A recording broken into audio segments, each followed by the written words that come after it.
పరమాత్మ సమారంభం ఋషిగణ మధ్యమం సద్గురు పర్యంతం వందే గురు పరంపరం.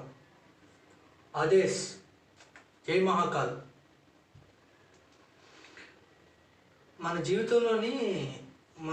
జీవితాన్ని మార్చేటువంటి ముఖ్యమైనటువంటి విషయం ఏదైనా ఉంది అంటే ఒకే ఒక సమాధానం చెప్పాలి. అదేంటి అంటే అవర్ థాట్, ఆలోచన.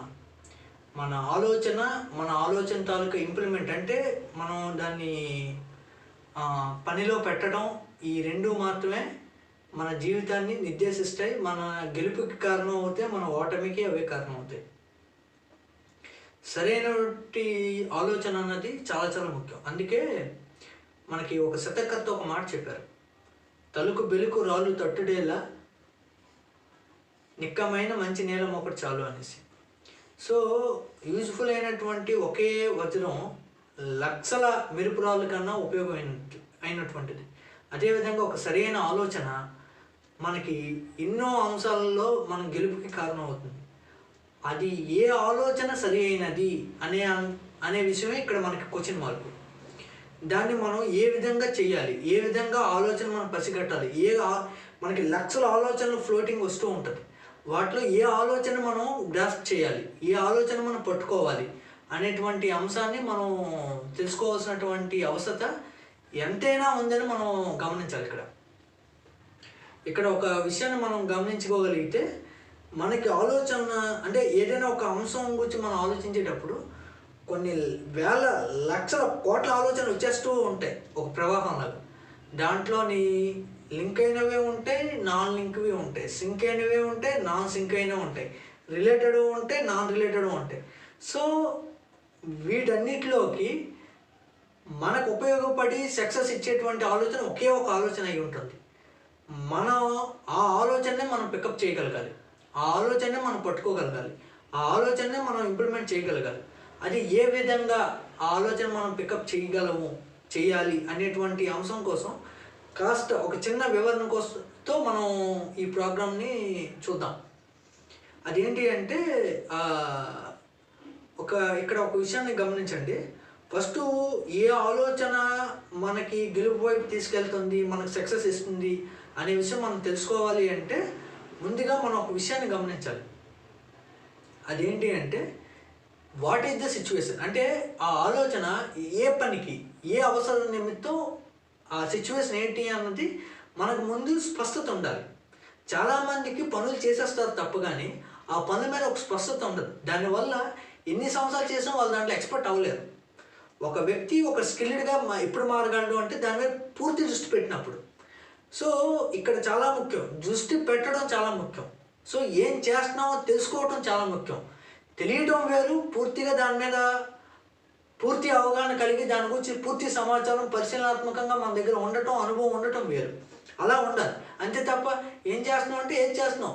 ఇప్పుడు ఒక పశువు తింటుంది, ఒక మనిషి తింటాడు. కానీ మనిషి తినేది ఎందుకు తింటున్నాడు అన్న విషయం మీద వాడికి ఒక నాలెడ్జ్ ఉంటుంది. ఏం తినే వస్తువు పట్ల ఏవి తింటే దానివల్ల శరీరానికి ఏ ఉపయోగాలు, ఏ నష్టాలు అనేవి ఒక ఫుల్ ఫ్లెడ్జ్డ్ చాప్టర్ అనేది మనిషికి ఉంటుంది. ఆ ఉద్దేశంతో ఆ మెలకువతోనే ఉండి మనిషి భోజనం చేయాలి. అంతే తప్ప ఏది పడితే తినేసాం అన్నది కరెక్ట్ కాదు. అది కరెక్ట్ అయినటువంటి పద్ధతి కాదు. అది ఒక ఇమ్మెచ్యూరిటీగా మనం చెప్పుకోవచ్చు అలా గనక లేకపోతే. సో ఆ సిచ్యువేషన్ ఏంటన్నది మనకు తెలియాలి. ఆ సిచ్యువేషన్ తెలిస్తే దానికి రిలేటెడ్ థాట్ని మనం పికప్ చేయడానికి ఎంతైనా అవకాశం ఉంటుంది. ఇక్కడ మనం విషయానికి వెళ్ళినట్లయితే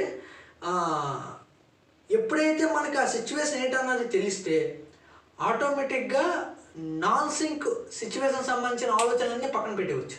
1,00,000 ఆలోచనలు వచ్చాయి అనుకోండి మనకి, దాంట్లో మనం ఇప్పుడు అటెంప్ట్ చేయాల్సిన సిచ్యువేషన్కి సంబంధించి ఎన్ని ఆలోచనలు ఉంటాయి? మనకి 1,00,000 ఆలోచనలు ఖచ్చితంగా 50,000 ఆలోచన ఈ సిచ్యువేషన్కి సంబంధించింది అవి ఉండవు. ఆ 50,000ని పక్కన తోసేయచ్చు.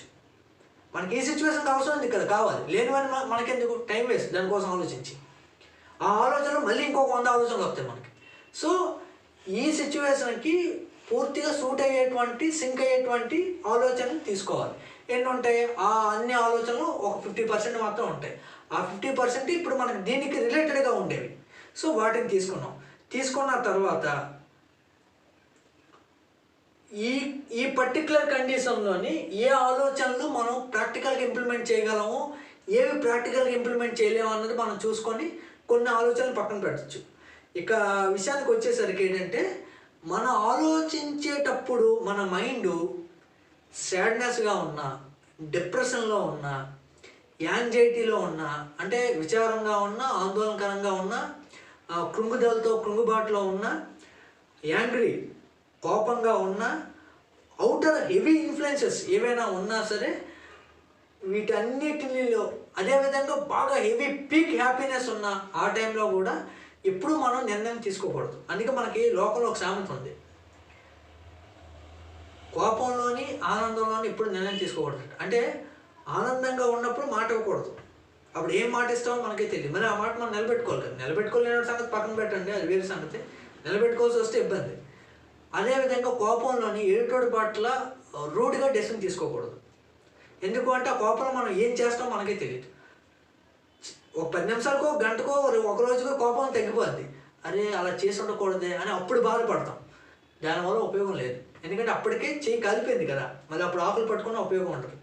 సో ఈ విషయాన్ని గమనించి అందరూ ఒక ముఖ్యమైనటువంటి అంశాన్ని గుర్తుపెట్టుకోవాల్సింది ఏంటంటే, ఈ అవుటర్ ఇన్ఫ్లుయెన్సెస్ కానీ, హెవీ హ్యాపీనెస్ కానీ, హెవీ యాంగర్ కానీ, డిప్రెషన్ కానీ, యాంగ్జైటీ కానీ, సాడ్నెస్ కానీ, ఇలాంటి సిచ్యువేషన్స్లో వచ్చేటువంటి ఆలోచనలన్నీ కూడా ఖచ్చితంగా మనకి ఉపయోగపడవు, మనకి గెలుపు ఇవ్వవు, మనకి తొందరపాటు నిర్ణయానికి కారణం అవుతాయి.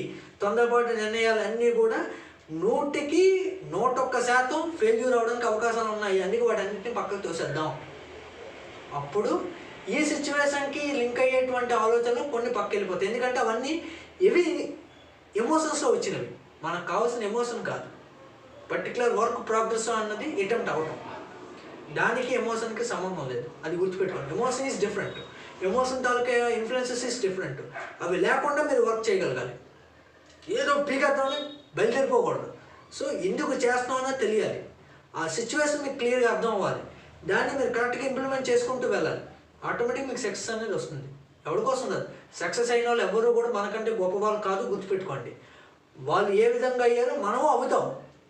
1-2 రోజులు ఇటు అటు అవ్వచ్చు, కానీ అయ్యి తీరుతాం. ఇది 100% వాస్తవం. ఇది ప్రకృతి శాసనం, ఈశ్వర శాసనం. దీన్ని ఎవడు మార్చలేడు. కాకపోతే కొన్ని అంశాలను మనం పరిగణలోకి తీసుకోవాల్సి ఉంటుంది. మనం కాస్త పరిణత్తు మనం ఆలోచించాల్సి ఉంటుంది. ఎందుకు అంటే ఇది సరైన ఆలోచనకు సంబంధించిన టాపిక్ కాబట్టి. సరే, ఇక్కడ తర్వాత విషయానికి వచ్చినప్పుడు ఆ సిచ్యువేషన్ ఏదైతే ఉందో ఆ సిచ్యువేషన్ తాలూకా కీ రోల్ మనకు తెలియాలి. అంటే కీ రోల్ ఏంటి అంటే అవసరం, నీడ్ అనేది కీ రోల్. అది మనకు స్పష్టంగా తెలియాలి. ఆ అవసరాన్ని బట్టి మనం ఏదైనా సరే మనం ఒకదాని తర్వాత ఒకటి మనం చేసుకుంటూ వెళ్తాం. నీడ్ అనేది చాలా చాలా ముఖ్యం. అవసరత, సిచ్యువేషన్కి ఏది అవసరమో అది కంపల్సరీగా మనం చేసి తీరాలి. అది గుర్తుపెట్టుకోండి.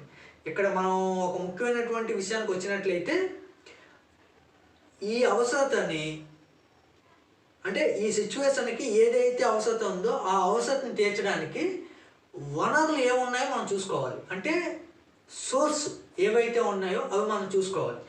ఆ సోర్స్ని ఉపయోగించుకొని ఈ నీడ్ ఫుల్ఫిల్మెంట్లో ఈ సిచ్యువేషన్లో మనం ఎంతవరకు సాగలుగుతాం అన్న ఒక ఎనాలిసిస్ అన్నది మనం చేయగలగాలి.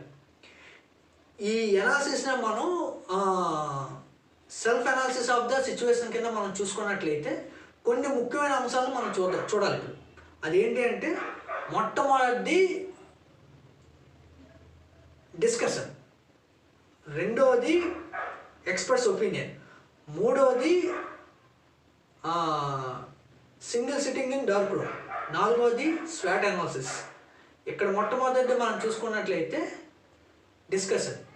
ఈ డిస్కషన్ ఏంటంటే మనకి ఉండేటువంటి ఆ నీడ్ ఆఫ్ ద సిచ్యువేషన్ ఏదైతే ఉందో దాని గురించి మనం కొంతమంది డిస్కస్ చేయడం ముఖ్యం.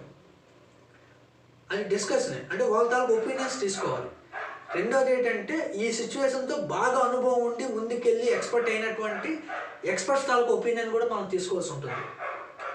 మూడోది ఏంటంటే single sitting in dark room. ఇది చాలా చాలా ముఖ్యం అండి. ఏది ఉన్నా లేకపోయినా, ఏది ఇంప్లిమెంట్ చేసినా చేయకపోయినా, నాకు తెలిసి చాలామంది జీవితంలోని ఫెయిల్యూర్ పర్సన్ వాళ్ళు కూడా సక్సెస్ అయింది ఇక్కడే. వీడు ఎందుకు పనికిరాడు అనేవాళ్ళు మహా యోగులు అయ్యారు. వీడు ఎందుకు పనికిరాడు అనేవాళ్ళు ఎంతో గొప్ప సక్సెస్ రేట్కి వెళ్ళారు. ఈ ఒక్క step. A step? Single sitting in dark room. మీరు మాత్రమే ఒక రూమ్లో ఉండాలి. ఒక చిన్న కాంతి ఇచ్చే బల్బును వేసుకోవాలి, లేదా అది కూడా ఆపేయాలి. ఆ డార్క్ రూమ్లో అంటే ఆ చీకటి గదిలో ఒక్కసారి కూర్చొని మిమ్మల్ని మీరు చూసుకోవాలి. మీ నీడ్ ఏంటి? మీరు ఎందుకు ఈ సిచ్యువేషన్లో ఉండాలనుకుంటున్నారు? ఈ సిచ్యువేషన్ మీరు ఫుల్ఫిల్ చేయాల్సినటువంటి అవసరం ఏముంది? మీకు ఆలోచన ఏమొచ్చింది? వీటి అన్నిటిని కూడా మనం సుస్పష్టంగా చేయాల్సి ఉంటుంది. అలా చేసినప్పుడు మాత్రమే ఇక్కడ మనకు ఒక ముఖ్యమైనటువంటి అంశం అనేది ఏర్పడుతుంది. అదేంటి అంటే, ఉదాహరణకి నేను ఒక విషయం చెప్తాను. మనం కూర్చొని మనం బాగా దీర్ఘంగా ఆలోచించాం అనుకోండి, ఆ ఆలోచనలోని మనల్ని మనం మర్చిపోతాం. కానీ ఇక్కడ మనల్ని మనం మర్చిపోయే విధంగా ఆలోచన ఉండకూడదు. మన మీద మనకు స్పృహ ఉంటూనే ఆలోచించగలగాలి. ఇక్కడ ఈ చిన్న తేడాను గమనించాలి. ఇక్కడ ఏం చేయాలంటే సింగిల్ సిట్టింగ్ ఇన్ డార్క్ రూమ్లోని ఒక చీకటి గదిలో ఒకసారి వెళ్ళి కూర్చొని ఎలాంటి డిస్టర్బెన్సెస్ ఉండకూడదు, ఎలాంటి అవుటర్ సౌండ్స్ ఉండకూడదు. మిడ్ నైట్ దీనికి చాలా బెస్ట్ ప్రాక్టీస్. ఈ ప్రాక్టీస్ ఒక్కటి చాలు మీ జీవితంలో మీరు నిలబడడానికి. మీకు మీరు ఒక్కలే అలా కూర్చోండి, కళ్ళు మూయండి. చీకటి గదిలో కళ్ళు మూస్తే మీకు తెలియకుండానే ఒక కొత్త తరం వెలుతురు మీకు కనిపిస్తుంది. ప్రయత్నించండి, చేస్తే వస్తుంది. మీరు ఏం ఆలోచిస్తున్నారు? మీ అవసరత ఏంటి? నీడ్ ఏంటి? మీ సిచ్యువేషన్ ఏంటి? మీ నీడ్కి మీ సిచ్యువేషన్కి మీకు ఉండేటువంటి రిలేషన్ ఏంటి? ఈ ట్రయాంగిల్ కంపల్సరీ తెలియాలి. నీడు, సిచ్యువేషను, అబౌట్ యూ. ఈ ట్రయాంగిల్ ఏదైతే ఉందో ఈ ట్రయాంగిల్ స్పష్టంగా తెలియాలి. ఈ ట్రయాంగిల్ నుండి మిమ్మల్ని మీరు ఆలోచించుకోగలగాలి, మిమ్మల్ని మీరు ఉద్ధరించుకోగలగాలి. ఇక్కడ కూర్చొని ఒక్కసారి మీకు వచ్చేటువంటి ఆలోచనలోని మీకుండేటువంటి సోర్సెస్ని, మీకుండేటువంటి నీడ్ని ఫుల్ఫిల్ చేసుకుంటూ ఈ సిచ్యువేషన్ని ఎలా ఫుల్ఫిల్ చేసుకుంటూ ఏ థాట్ అయితే దీన్ని ఇంప్లిమెంట్ చేయాలి అన్న విషయాన్ని మీరు చాలా జాగ్రత్తగా కళ్ళు మూసుకొని ఆలోచించాలి. ఈ సర్కిల్, ఇప్పుడు నేను చెప్పిన ఈ సర్కిల్ అంతా పూర్తి అవ్వడానికి ఖచ్చితంగా మీ మీద మీకు స్పృహ ఉండాలి, సెన్స్ ఉండాలి. వేదాంతంలో చెప్పాలి అంటే ఎరుక ఉండాలి. అది పోయి మీరు ఆలోచించకూడదు. చాలామందికి ఎక్కడ తెలిసి ఫెయిల్ అవుతారు? మేము చాలా ఆలోచించామండి. వాళ్ళు ఆలోచనలో మాత్రమే ఉంటారు, వారు ఉండరు. వాళ్ళ మీద వాళ్ళకి స్పృహ కోల్పోకుండా ఆలోచించినంత వరకు ఏ ఆలోచన అయినా సరే మీకు ఎంతో కొంత రిజల్ట్ ఇస్తుంది. మిమ్మల్ని ఎందుకు అట్రప్లాప్ చేస్తుంది అంటే అర్థం ఏంటి తెలుసా? నేను చాలా తీవ్రంగా ఆలోచించానండి, ఆ ఆలోచన ఇంప్లిమెంట్ చేశాను, బట్ బ్యాడ్ లాక్ పడిపోయాను. అది తప్పు, అది కరెక్ట్ కాదు. కారణం చెప్పమంటారా? మీరు ఆలోచిస్తున్నప్పుడు ఆ ఆలోచన సరళిలోని మిమ్మల్ని మీరు మర్చిపోతున్నారు. మర్చిపోయి ఆలోచన మీరైపోతున్నారు. కాకూడదు. మీకు ఆలోచన రావాలి తప్ప, కానీ మీరు కూలిపోకూడదు. ఇక్కడ చాలా ముఖ్యంగా గమనించండి. మీరు ఏ ప్రాక్టీస్లో ఉన్నా, ఏ చదువులో ఉన్నా, ఏ ఉద్యోగంలో ఉన్నా, ఇప్పుడు నేను చెప్పినటువంటి ఈ అంశం చాలా చాలా కీలకమైనటువంటి అంశం. మీరు ఆలోచన కలిసిపోకూడదు. ఆలోచన మీతో వచ్చి కలవాలి. మీరుగానే ఉండాలి. మీ మీద మీకు స్పృహ ఉంటూనే మీరు ఆలోచించాలి. చీకటి గది, నేను కూర్చున్నాను, నేను ఒక్కడనే ఉన్నాను, నేను ఆలోచిస్తున్నాను అనే స్పృహ పోకూడదు. అన్నీ పోయి ఆలోచన పూర్తిగా లేనైపోతారు. వాడికి అప్పుడు ఆలోచన తప్ప వాడంటూ ఒకడు ఉన్నాడు అనేటువంటి అంశాన్ని వాళ్ళు మర్చిపోతారు. అలాంటి వాళ్ళు నాకు తెలిసి సక్సెస్ అవ్వడం దాదాపుగా కష్టం. సక్సెస్ అయిన వాళ్ళందరూ కూడా వాళ్ళు మర్చిపోయిన వాళ్ళు కాదు. అది గుర్తుపెట్టుకోండి. వాళ్ళు గుర్తుపెట్టుకొని ఆ థాట్ని తీసుకోవాలి. దీన్నే మనం ఏంటంటే, మీకు ఎవరికైనా వేదాంతం కనుక ఐడియా ఉంటే అర్థం అవుద్ది. కాస్త వేదాంతం పిచ్చి ఉంది కాబట్టి చెప్తున్నాను. జాగ్రత్త, స్వప్న, సుషుప్తి అవస్థలు మనకు ఉంటాయి. ఈ జాగ్రత్త మిగతాట్లో కలగకూడదు, మిగతా వచ్చి జాగ్రత్తలో కలగాలి. అప్పుడే జాగ్రత్తగా ఉంటుంది. అందుకే నువ్వు జాగ్రత్తగా ఉండాలి అని చెప్పేసి వేదాంతం చెప్తుంది. అంటే నీ తెలివిలో నీకు నువ్వై ఉండాలి, తెలివై ఉండాలి, అంతే తప్ప నీ తెలివి కూలిపోకూడదు. ఇది అలాంటప్పుడు మాత్రం మనకు సరైన ఆలోచన మనం తీసుకోగలం. ఇది చాలా కీలకమైనటువంటి అంశం. ఇది single sitting in dark room. అప్పుడు మనం ఒక మంచి ఆలోచన పికప్ చేయగలం. ఆ తర్వాత స్వాట్ అనాలిసిస్. ఈ స్వాట్ అనాలిసిస్ ఏంటంటే ఒక ఆలోచన వచ్చిన తర్వాత స్వాట్ అనాలిసిస్ చేస్తాం. ఈ swat analysis strength, weakness, opportunities, threats, అంటే బలాలు, బలహీనతలు, అవకాశాలు, అవరోధాలు. ప్రతి అంశంలో కూడా ఈ 4 ఉంటాయి మనకి. మన బలాలను ఉపయోగించుకుంటూ బలహీనతలను దాటాల్సి ఉంటుంది. మన అవకాశాలను ఉపయోగించుకుంటూ అవరోధాలను మనం మించాల్సి ఉంటుంది. అప్పుడు మాత్రం మనం సక్సెస్ అవ్వగలం. సో మన ఆలోచనలో ఉండేటువంటి మన సోర్సెస్కి సంబంధించి, నీడ్ ఫుల్ఫిల్మెంట్కి సంబంధించి మనం ఇంప్లిమెంట్ చేయాల్సినటువంటి సరైన ఆలోచనను ఉపయోగించి స్వాట్ అనాలిసిస్ మనం చేయాల్సి ఉంటుంది. దీనికి కొంత కసరత్తు చేయాలి, కొంత ప్రాక్టీస్ చేయాలి, కొంత టైం స్పెండ్ చేయాలి. తొందరపడిపోయి సెల్ ఫోన్లు మాట్లాడుకుంటూ, ఎవరితో చాటింగ్ చేసుకుంటూ ఇలా ఆలోచిస్తే పని కుదరదు. మన చేతిలోకి ఇంటర్నెట్లు రాని టైంలోనే ఎంతో సక్సెస్ వచ్చింది. మనకి చేతిలోకి అన్నీ వచ్చిన తర్వాత మనం ఫెయిల్ అవుతున్నాం. కారణం ఏంటి? సో వే ఆఫ్ కాన్సన్ట్రేషన్ దెబ్బతింటుంది. నేను అదే చెప్తాను. సెల్లోకి వెళ్ళిపోతారు, సీరియల్లోకి వెళ్ళిపోతారు, సినిమాల్లోకి వెళ్ళిపోతారు. వెళ్ళకూడదు. మనమే ఉండాలి. సీరియల్ మన ముందు ప్లే అవ్వాలి, సినిమా మన ముందు ప్లే అవ్వాలి, సెల్ మన ముందు ప్లే అవ్వాలి. అంతే మనం దాంట్లో దూరిపోవడం ఏంటి? సో అలా ఎప్పుడు జరగకూడదు. అలా జరగకుండా మనం సరైన ఆలోచనలో ఉన్నప్పుడు మనం తప్పకుండా సక్సెస్ అనేది అవుతాం. అప్పుడు we can take the proper thought, then you can implement. Automatically you can start that work. ఆ సిచ్యువేషన్కి సంబంధించినటువంటి వర్క్ ఏదైతే ఉందో ఆ వర్క్ మనం స్టార్ట్ చేయొచ్చు.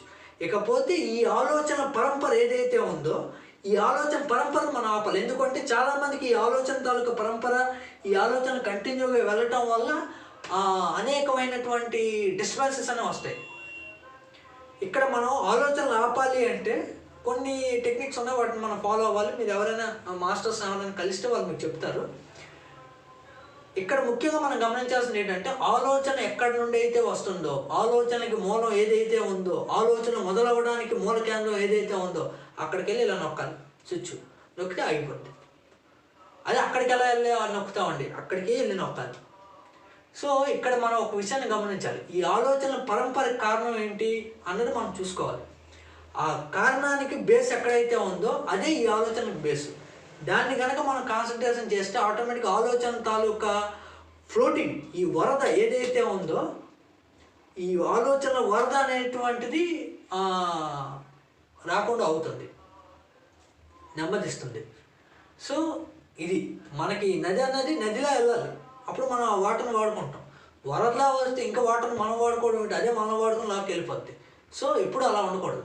సో ఆలోచనలు అన్నవి సమయానికి తగ్గట్టుగా, అవసరానికి తగ్గట్టుగా, దానికి తగ్గట్టుగా వస్తూ ఉండే విధంగా మన మైండ్ మనం చూజ్ చేయగలగాలి. ఎప్పుడు చేయగలమంటే ఇప్పుడు నేను చెప్పినటువంటి స్టెప్స్ అన్నింటినీ కూడా మనం ఫాలో అవ్వాలి. మీకు అర్థమైంది అనుకుంటాను. ఇది దీని తాలూకా సరైన ఆలోచనని తీసుకొని సక్సెస్ అయ్యే విధంగా మనం ప్రయత్నించడం. Thank you. ఆత్మ నమస్కారం.